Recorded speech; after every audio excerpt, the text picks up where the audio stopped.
A continuación vamos a hablar del método RILFA, de cada una de sus letras, y la primera de ellas es la letra R, que significa revisar. A grandes rasgos consiste en elegir el material a estudiar y conocer de manera general el tema. Es como el paso cero del estudio, ya que nos va a permitir seguir un camino correcto e ir de lo general a lo específico. Tú puedes leer el último artículo del New England, y aunque sea el mejor artículo y el más actual que existe, por increíble que parezca, puede que te lleve al camino incorrecto para el ENARM y termines perdiendo tiempo valioso. Entonces, para este primer paso hay que recordar la pirámide bibliográfica de la que ya hablamos anteriormente y tomar como base bibliográfica las guías de práctica clínica y las normas.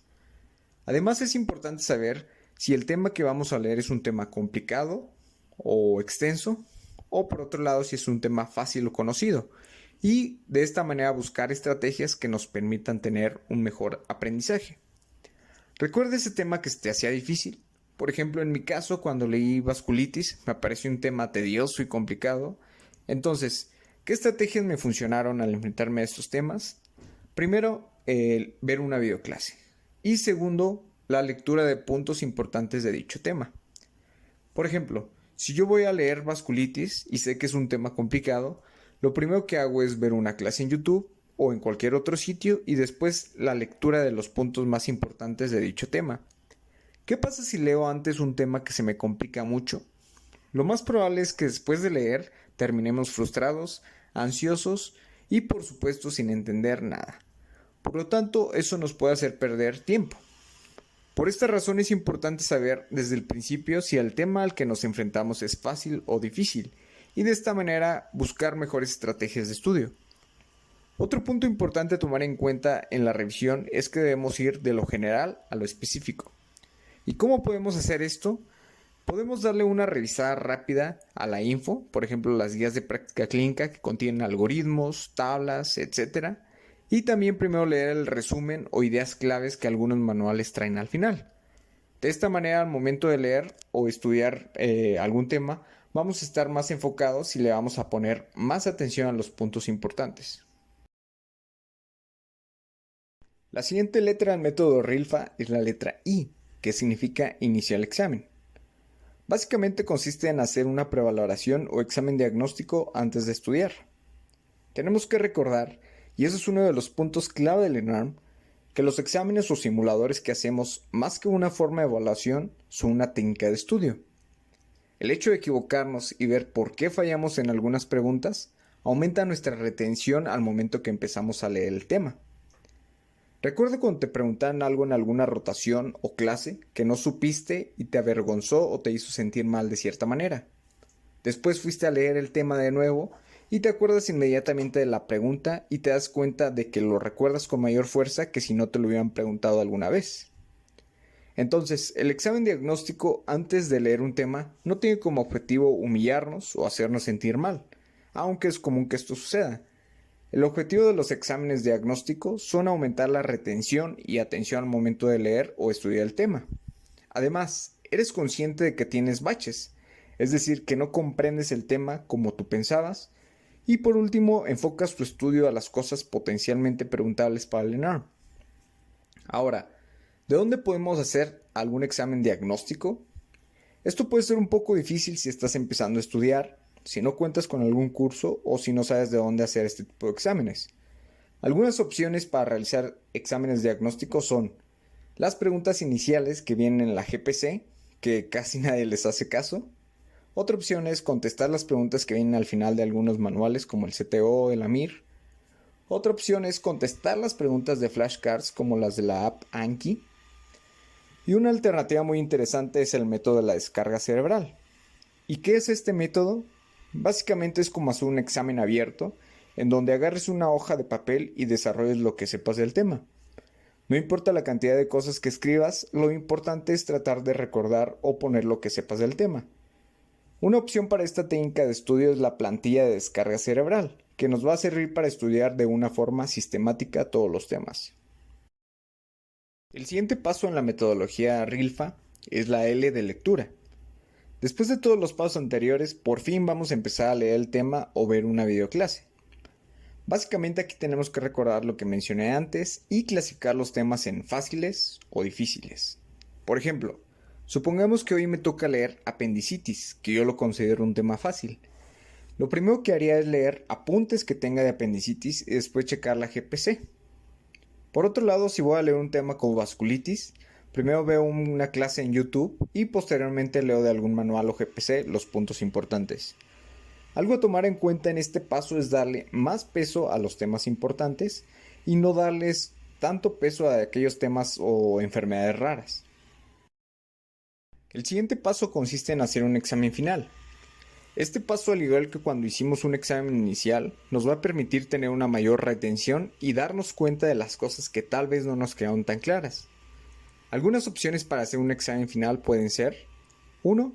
Volver a contestar preguntas del examen inicial o diagnóstico que previamente hicimos. 2. Contestar preguntas elaboradas por nosotros mismos al momento de leer. A mí en lo personal me gustaba utilizar el método de Cornell. Lo utilizaba mucho en pregrado y básicamente consiste en poner del lado izquierdo preguntas claves sobre el tema y del lado derecho la información. Aunque más adelante les hablaré de si tomaba o no apuntes. Y otra opción para hacer el examen final es volver a hacer el método de la descarga cerebral del que ya hablamos. Después de todo esto que hemos platicado, nos enfrentamos a quizás el mayor problema al momento de estudiar para el ENARM. Y este problema es el olvido de la información que previamente estudiamos.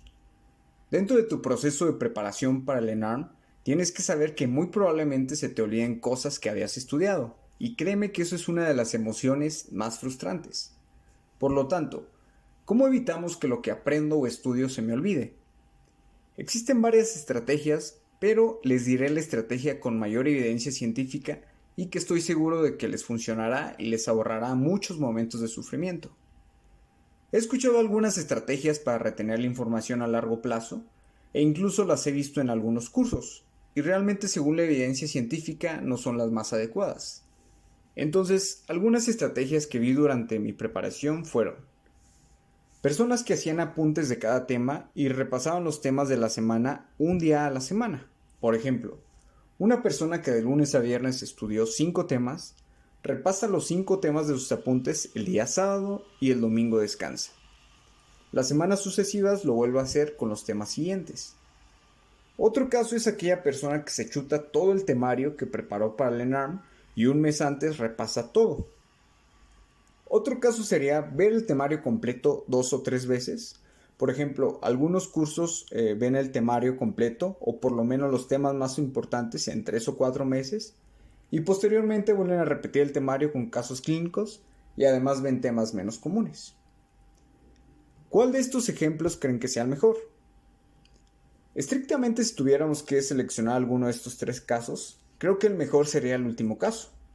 Sin embargo, no es la mejor forma de retener la información a largo plazo según la evidencia científica. La mejor forma de retener la información a largo plazo es la famosísima repetición espaciada, de la que seguramente ya has escuchado hablar. He visto a muchas personas hablar acerca de esta estrategia de estudio, de la curva del olvido, pero realmente lo importante de esta repetición espaciada es saber cómo aplicarla. Básicamente la repetición espaciada es estudiar a intervalos cada vez más amplios, un mismo tema. Por ejemplo, hoy estudio apendicitis. Este tema tengo que repasarlo a las 2 horas, después al día siguiente, luego a los 5 días, después a los 21 días y así sucesivamente por intervalos de tiempo cada vez más amplios.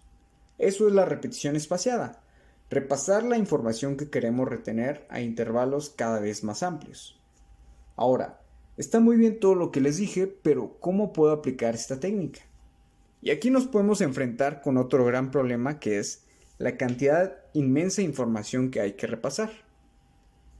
Si tú haces apuntes y tratas de programarlos para estudiarlos de forma espaciada, la verdad es que al principio es sencillo, pero cuando tienes demasiados temas se vuelve un caos total. Yo considero que lo ideal es aprovechar los recursos que nos ofrece la tecnología. La app que yo utilicé para la repetición espaciada es la app de Anki. Anki significa memorización en japonés y esta es una app que se basa en repasar los temas por medio de preguntas que tú mismo puedes crear o que puedes adquirir de otras personas. Aquí les muestro mis mazos de preguntas Anki. Yo tengo ya varios años utilizando esta app, aproximadamente desde que iba en sexto o séptimo semestre en la carrera, y créanme que vale la pena utilizarla. Durante mi preparación para el ENARM hice más de 7000 preguntas, y como pueden observar dividí las preguntas por especialidad y por tema. De esta manera esta app programa los temas que tengo que repasar para retener la información y es menos desordenado que si nosotros lo hiciéramos manualmente. Como podemos observar, básicamente utilizar Anki es contestar preguntas fabricadas por nosotros mismos o adquiriendo mazos de otras personas. De esta forma hacemos el estudio mucho más activo y esto es igual a mayor aprendizaje y retención. Una situación que puede causar un poco de controversia es: ¿hice apuntes para el ENARM? Y la respuesta es que no. Y antes de que alguien me crucifique o diga, ¿cómo es posible que no hayas hecho apuntes? Permítanme explicarles. Al principio de mi estudio, durante el primer mes, empecé realizando apuntes. Sin embargo, tardaba mucho tiempo y no sentía que fuera la mejor manera de estudiar, ya que como les he mencionado es difícil organizarte para estudiar los apuntes de temas previamente leídos. Posterior a esto vi un video en YouTube de un canal que se llama Tutorías Medicina Interna, en donde hablan sobre la toma de notas como técnica de estudio y la evidencia científica que evalúa esta técnica.